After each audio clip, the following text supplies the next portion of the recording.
ಅಪ್ಪ, ನಂಗೊಂದು ಸಣ್ಣ ಅನುಮಾನ. ಈ ಪೂಜೆನ ನಾನೇ ಮಾಡಬೇಕಾ? ಬಂಧಗಳು ಕೇವಲ ರಕ್ತದಿಂದ ಮಾತ್ರ ಬೆಸೆಯಲ್ಲ ದುರ್ಗಾ. ತಾಯ್ತನ ಜನ್ಮ ಜನ್ಮಾಂತರದ ಋಣಾನುಬಂಧ, ಜನ್ಮ ಜನ್ಮಾಂತರದ ಋಣಾನುಬಂಧ. ಹಿತಾಳ ತಾಯಿಯ ಸ್ಥಾನ ನೀನು. ಪೂಜೆ ನೆರವೇರಿಸುವುದು ನಿನ್ನ ಕರ್ತವ್ಯ. ಅವಳ ಪಾಲಿನ ಕತ್ತಲೆಗೆ ನಿನ್ನ ಭಕ್ತಿಯ ಬೆಳಕು, ನಿನ್ನ ಭಕ್ತಿಯ ಬೆಳಕು. ಆ ದೇವಿಯ ಅನುಗ್ರಹಕ್ಕೆ ನಿನ್ನ ಸೇವೆ ಅಗತ್ಯ. ಜಪ, ಹೆಜ್ಜೆ ನಮಸ್ಕಾರ, ಪರಿಹಾರ. ಜಪ, ಹೆಜ್ಜೆ ನಮಸ್ಕಾರ ಇದಕ್ಕೆ ಪರಿಹಾರ. ಪ್ರತಿ ಹೆಜ್ಜೆಗೂ ದೇವಿಯ ನಾಮಸ್ಮರಣೆ.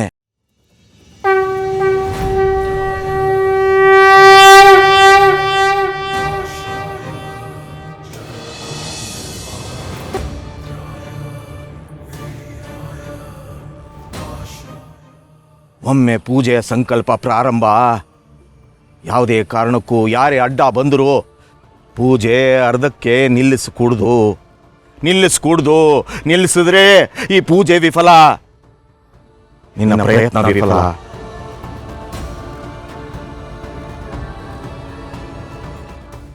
ದುರ್ಗಾ, ನಿನಗೆ ಆ ತಾಯಿ ಮೇಲೆ ಕೋಪ ಇದೆ ಅಂತ ಗೊತ್ತು. ಆದರೆ ಈಗ ಆ ಕೋಪನ ತೋರಿಸೋ ಸಮಯ ಅಲ್ಲ. ನಮಗೀಗ ಹಿತ ಪ್ರಾಣ ಉಳಿಸ್ಕೊಳ್ಳೋದು ಮುಖ್ಯ. ಅದಕ್ಕೆ ಪ್ಲೀಸ್ ನಿನ್ನ ಕೋಪನ ಪಕ್ಕಕ್ಕಿಡು. ಅಕ್ಕ, ನಾನೆಲ್ಲಿ ಸೇವೆ ಮಾಡಲ್ಲ ಅಂದೆ. ಪುಟ್ ಮೇಡಮ್ ಮುಂದೆ ನಂಗಿದು ಯಾವುದು ದೊಡ್ಡದಲ್ಲ ಅಕ್ಕ. ಪುಟ್ ಮೇಡಮ್ ಸರಿ ಹೋಗ್ತಾಳೆ ಅಂತ ಅಂದರೆ ನಾನು ಯಾವ ಸೇವೆ ಮಾಡೋಕ್ಕೂ ತಯಾರಾಗಿದ್ದೀನಿ.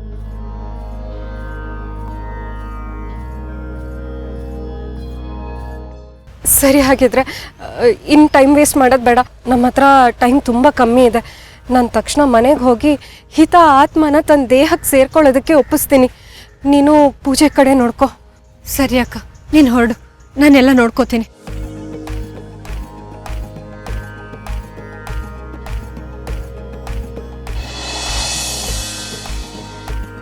ದುರ್ಗಾ, ನಾನು ನಿನ್ನ ಜೊತೆ. ನಿನ್ನ ಪೂಜೆಯ ಪ್ರತಿ ಹೆಜ್ಜೆ, ಪ್ರತಿ ಮಂತ್ರ ಜಪ ನಾನು ನಿನಗೆ ಮಾರ್ಗದರ್ಶನ. ನಿನ್ನ ಹೆಜ್ಜೆಯ ದಾರಿ ಸುಗಮ ಅಲ್ಲ. ಗಮನ ಇರಲಿ, ಗಮನ ಮುಖ್ಯ. ಗಮನ ಇರಲಿ. ಸರಿಯಪ್ಪ, ನೀನು ಹೇಳ್ದಾಗೆ ಆಗಲಿ. ನಾನು ಹೋಗಿರ್ತೀನಿ.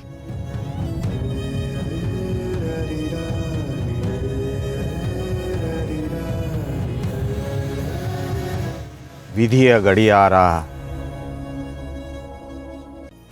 ಗಡಿಯಾರ. ಇಂದಿನ ಸೂರ್ಯಾಸ್ತದ ಸಮಯ ಜೀವನದ ಶಾಶ್ವತ ಬದಲಾವಣೆ, ಬದುಕಿನ ಮಹಾ ತಿರುವು, ಶಾಪ ವರಗಳ ಈ ಅಂತಿಮ ಸಮರ. ಜೀವದಾನ ವಿಧಿಯ ನಿರ್ಧಾರ.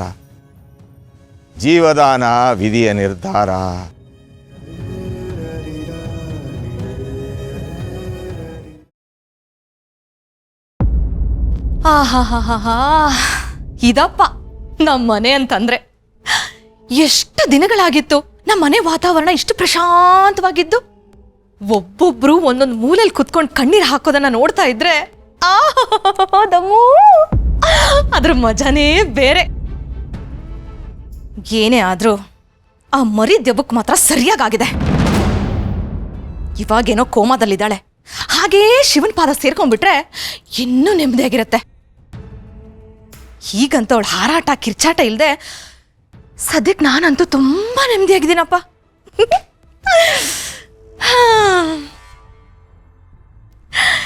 ಈ ನನ್ನ ನೆಮ್ಮದಿಗೆ ಯಾರ ದೃಷ್ಟಿನೂ ಬೀಳದೆ ಶಾಶ್ವತವಾಗಿ ಹೀಗೇ ಇರೋ ಹಾಗಾಗ್ಲಪ್ಪ. ಆ ಪಿಳ್ಳೆ ನನ್ಗೇನು ಕಡಿಮೆ ಕಾಟ ಕೊಟ್ಟಿದ್ದಾಳಾ? ಬೇಕು ಅಂತ ಬಂದು ನನ್ನನ್ನು ಕೆಣ್ಕೋಳು. ಚೂರು ಭಯನೂ ಇಲ್ಲ, ಭಕ್ತಿನೂ ಇಲ್ಲ. ಅದು ಅಲ್ಲದೆ ವಯಸ್ಸಿಗೆ ಮೀರಿರೋ ಮಾತುಗಳು ಬೇರೆ. ಈ ದಮ್ಮು ರೇಂಜ್ ಏನು ಅಂತ ಗೊತ್ತಿಲ್ಲದೆ ಬಾಯ್ ಪಡ್ಕೊಂಡು ಬಾಯ್ ಬಂದಂಗೆ ಮಾತಾಡೋಳು. ಈಗ ಮಾತಾಡ್ಲಿ, ಮಾತು ಇಲ್ಲ, ಕಥೆನೂ ಇಲ್ಲ, ಒಂದ್ ಕಡೆ ತೆಪ್ಪಗೆ ಬಿದ್ಕೊಳ್ಳೋ ಹಾಗಾಗಿದೆ. ಅದಕ್ಕೆ ಹೇಳೋದು, ದೊಡ್ಡವ್ರನ್ನ ಎದುರು ಹಾಕೋಬಾರ್ದು ಅಂತ. ನೆಟ್ಟಿಗೆ ಇದ್ದಿದ್ರೆ ಇಂಥ ಪರಿಸ್ಥಿತಿ ಬರ್ತಿತ್ತ ಪಿಳ್ಳೆಗೆ? ಇವಾಗೇನೋ ಒಂದು ವಿಕೆಟ್ ರೈಟ್ ಹೇಳ್ತಾ ಇದೆ, ಇನ್ನೊಂದು ವಿಕೆಟ್ ಇದೆಯಲ್ಲ ದೊಡ್ಡ ರಾಕ್ಷಸಿ ದುರ್ಗಾ, ಹುಡುಗು ಏನಾದರೂ ಆಗಿ ಇಲ್ಲಿಂದ ತೊಲಗು ಹೋಗ್ಬಿಟ್ರೆ ನನಗೆ ಇನ್ನೂ ನೆಮ್ಮದಿ ಸಿಗತ್ತೆ. ಅವಳು ಒಬ್ಳು ಇಲ್ಲಿಂದ ಟಿಕೆಟ್ ತಗೊಂಡು ಶಿವನ್ ಪಾದ ಸೇರ್ಬಿಟ್ರೆ ಈ ದಮ್ಮುಗೆ ಅವಾಗ ಸ್ವರ್ಗ ಸಿಕ್ಕಾಗ ಆಗ್ಬಿಡುತ್ತೆ. ಅವ್ವಾ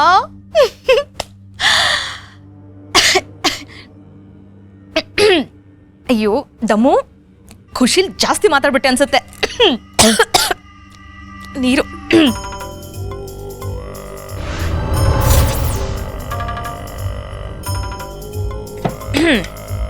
ನಾನಲ್ಲಿ ಬೆಡ್ ಮೇಲೆ ಮಲಗಿದ್ದೀನಿ, ನೀವೇ ಖುಷಿ ಪಡ್ತಾ ಇದ್ದೀರಾ? ಇರಿ, ನಿಮಗೆ ಮಾಡ್ತೀನಿ. ಅಪ್ಪ ಭಗವಂತ, ಆದಷ್ಟು ಬೇಗ ಈ ನೀರು ಕುಡಿಯೋ ಜಾಗದಲ್ಲಿ ಹಾಲು ಕುಡಿಯೋ ಹಾಗೆ ಮಾಡಪ್ಪ. ಅಯ್ಯೋ ದಮ್ಮು, ತುಂಬಾ ಯೋಚನೆ ಮಾಡ್ತಿದ್ದೀನಿ, ನೀರು ಕುಡಿಯೋದನ್ನೇ ಮರೆತುಬಿಟ್ಟೆ.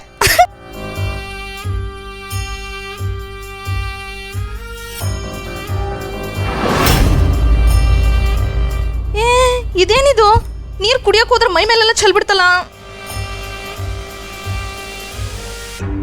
ವಾ, ಖುಷಿ ಜಾಸ್ತಿ ಆಗಿ ನಾನೇ ಕುಡಿಯೋದನ್ನ ಬಿಟ್ಟು ಮೈ ಮೇಲೆ ಹಾಕೊಂಡೆ ಅನ್ಸುತ್ತೆ. ಪರವಾಗಿಲ್ಲ ದಮ್ಮು, ಖುಷಿ ಜಾಸ್ತಿ ಆದಾಗ ಇದೆಲ್ಲ ಆಗ್ತಾ ಇರತ್ತೆ. Don't worry, drink.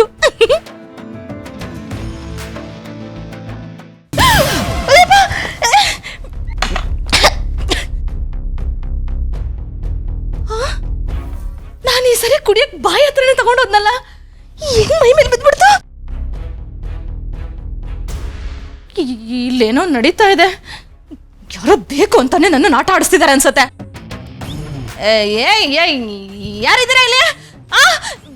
ಸುಮ್ಮನೆ ಇದ್ರೆ ಸರಿ, ಇವಾಗ ಇಲ್ಲಾಂದ್ರೆ ಪರಿಣಾಮ ನೆಟ್ಟಿಗಿರಲ್ಲ ಹೇಳ್ತೀನಿ.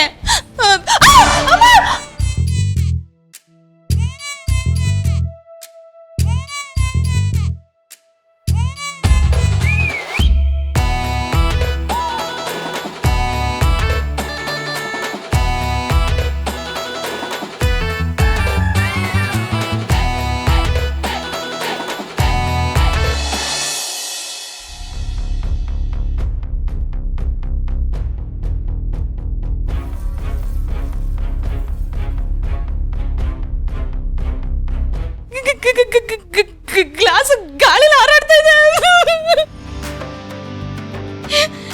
ಇದೇನ್ ಕನ್ಸ ನನ್ಸ? ಅಯ್ಯೋ ಭಗವಂತ. ಅಂಬಿಕಾ ವಾಪಸ್ ಬಂದ್ಬಿಟ್ಟಿದ್ದಾಳೆ. ನಾನು ಮಾತಾಡಿದ್ದನ್ನೆಲ್ಲ ಕೇಳಿಸ್ಕೊಂಡ್ಲು ಅನ್ಸುತ್ತೆ, ಅದಕ್ಕೆ ಹಿಂಗೆಲ್ಲ ಮಾಡ್ತಿರೋದು. ಅಂಬಿಕಾ, ನಾನೇನು ಮಾಡ್ಬೇಡ ಅಂಬಿಕಾ, ಪ್ಲೀಸ್. ನಿನ್ ಮಗಳಿಗೆ ನಾನೇನು ಮಾಡಲ್ಲ, ಏನು ಅನ್ನಲ್ಲ. ಸಾರಿ ದೇವ್ರೆ.